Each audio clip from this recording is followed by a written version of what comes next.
Hello everyone. Well, tonight I figured I'd show my racer. So this helmet, when I purchased it on the shopping channel years ago, it was like a promo.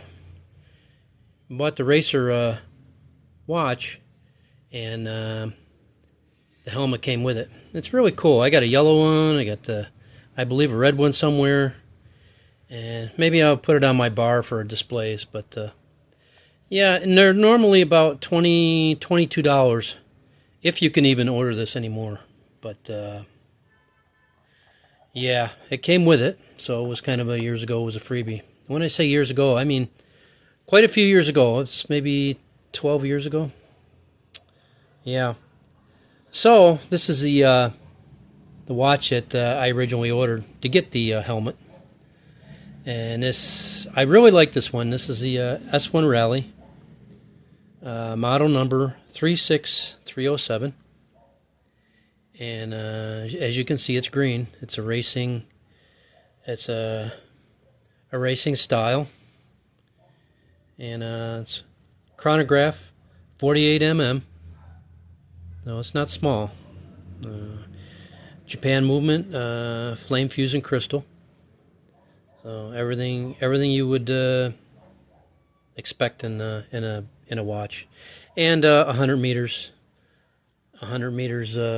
water resistant. So it's really comfortable. And just to show you, that's.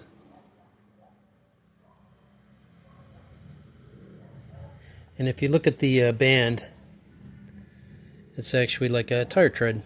Isn't that cool? That's so cool, isn't it? They originally came in yellow, green, red, and I don't know if there was another color, but for some reason I just like the green. I don't know. The green just looked kind of good to me, so went ahead and ordered it, and of course it came with this all in one box. It's your stopwatch, your reset. Everything runs great on it. And show you the back here. This is kind of a collector's edition too. Then you got your S1 Rally logo, and it pretty much gives you the specs on the back too. That it's pretty much everything that I already said. So. And that is it. I like the black case. The casing, I mean, it goes along well with it. It really does. Complements it very fine. So, yep, that's my S1 Rally with the tire treads. Yeah, I realized today.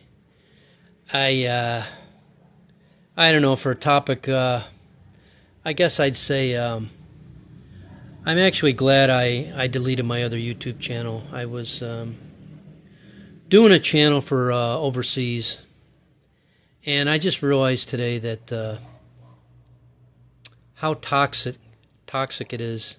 It's not that way in Japan or in Korea, which I don't understand it, but in the Philippines it is just brutal. And I think a lot of the reason is a lot of people have come over here and they're not really quite financially ready. You know, they're trying to just live off Social Security, and they're trying to do a YouTube channel the minute they touch down. And they look at anybody as a competitor, and they treat them that way. It's kind of an unfriendly expat environment here in the Philippines. I think it's just people need money here. There's not. I have friends that are in Japan, but they told me they don't have those issues because everyone there works. In Japan and even in Korea, it's very hard to get a visa there unless you have a job. Most of them are teachers or professors, or they are sponsored by companies in those countries. Philippines is not like that. Now, Philippines, you can retire here easier, but there's nowhere per se that you can really work or generate an income. And people say, well, I'm going to come over and I'm going to start a business and I'm going to do this and that. And it's one of the hardest things to do over here. It really is. You know, even locals have a hard time trying to do a business, you know.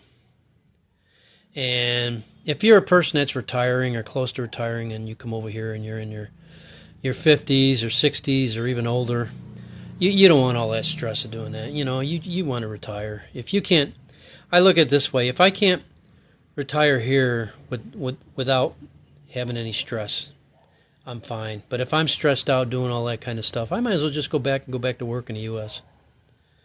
You know, but yeah, there's a lot of people I think that they just feel that they're gonna earn $2,000-$3,000 on because they see some of these huge creators of YouTube and stuff, and it doesn't really pan out that way. A lot of them end up burning up their savings, and then they eventually have to go back. Somebody needs some new brakes. So I'm trying to get this to focus here. You can see the Invicta on the side here too. Yeah, I mean, for me, I have multiple retirement income streams, so everything comes in during the month and I don't have any stress. But unfortunately, there's people that want to leave the U.S. because they're discouraged with the economy, jobs, cost of living, and I get it. I do. I truly get it.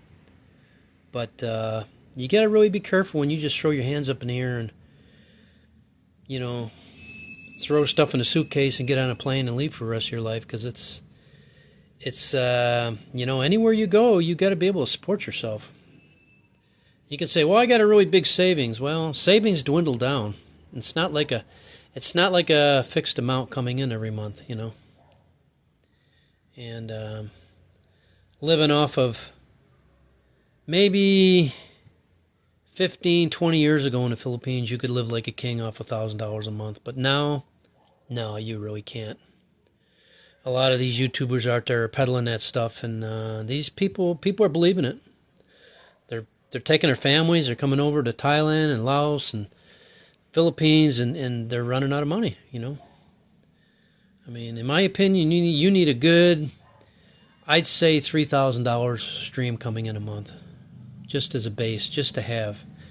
And that's for, you know, medical, dental, all those, oh, by the way, oh shit, surprises that things pop up with your expenses and your rent and utilities, and, you know, it's not dirt cheap the way it used to be over here. And that's what it is, you know.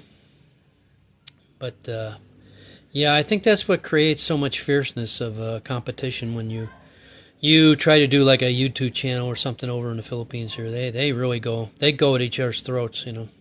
And it's just, I don't want that kind of stress, so I'd rather just do a channel like this and showcase my watches and voice my opinion this way, you know. If people disagree with me on these little issues, well, that's fine. You could always reply to me. But I'm stress-free, and I don't want to be a slave to an algorithm or trying to get that YouTube pay every month and stressing out. And you do that, that's not retirement. That's just, you just brought all that baggage over to another country is all you really did. So, but that's my take.